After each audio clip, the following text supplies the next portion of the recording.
ini kita tutup bersama-sama, kawan-kawan. Itu kita tarik keluar dan tutup.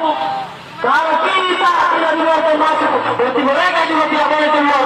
Betul tidak, kawan-kawan? Maka saya harap kawan-kawan dari aliansi Makassar Bersatu persiapkan tenda kita, maka kita akan mendudukan di gedung DPR ini. Semangat, kawan-kawan!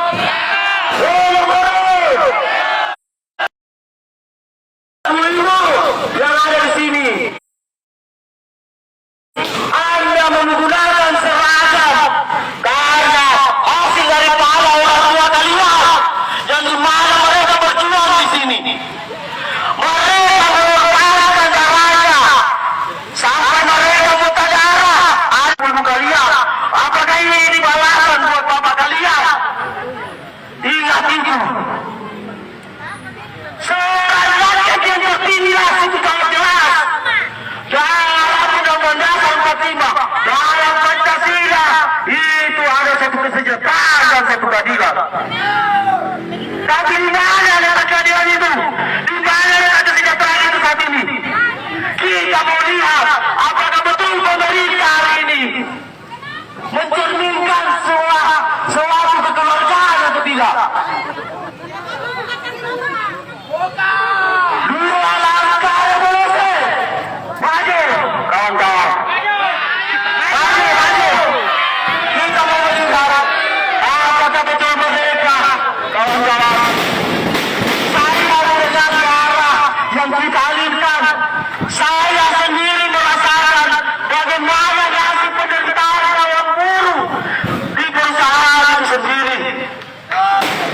Ingat, sampai sekarang saya sebagai pengurus organisasi itu masih bekerja di perusahaan. Karena apa? Karena ketidakcukupan di mana kita harus menghidupi keluarga kita. Kita harus membiayai sekolah anak kita. Ya, puluhan mundur. Saya harap kau ibu tetap berada di depan. Kau perempuan tetap berada di depan. Saya harap kita merupakan diri kawan-kawan. Maju,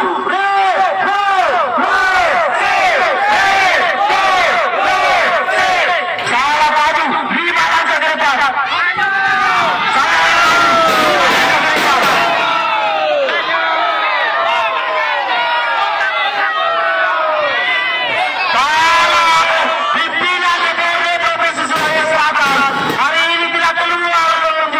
Sini, maka saya yakinkan dan saya percaya kepada seluruh rakyat pekerja, baik itu kawan-kawan buruh, baik itu kawan-kawan tani, baik itu nelayan, bahkan kalau perlu aparatur sipil negara pun harus terlibat menjebak kaya dengan pemerintah yang tidak tahu terhadap rakyat itu sendiri.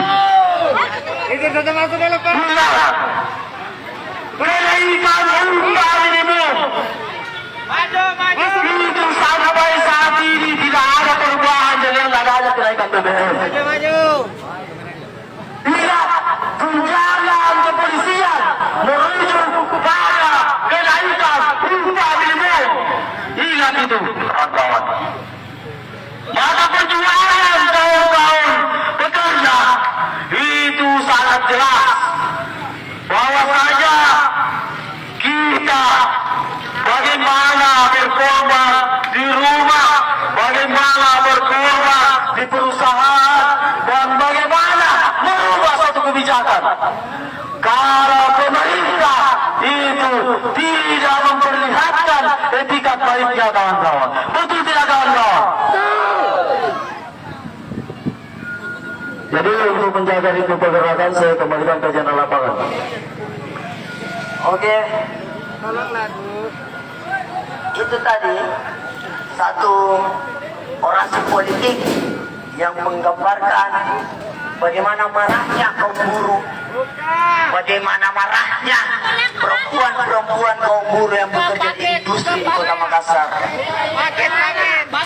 Hal itu menunjukkan bahwa pemerintahan kita itu belum mampu mengakomodir kepentingan rakyat. belum siap untuk melihat bagaimana mewujudkan kekayaan bersama. Hanya 1% orang di Indonesia itu mampu mengakumulasi kekayaannya sampai pada tataran 60%. Oleh karena itu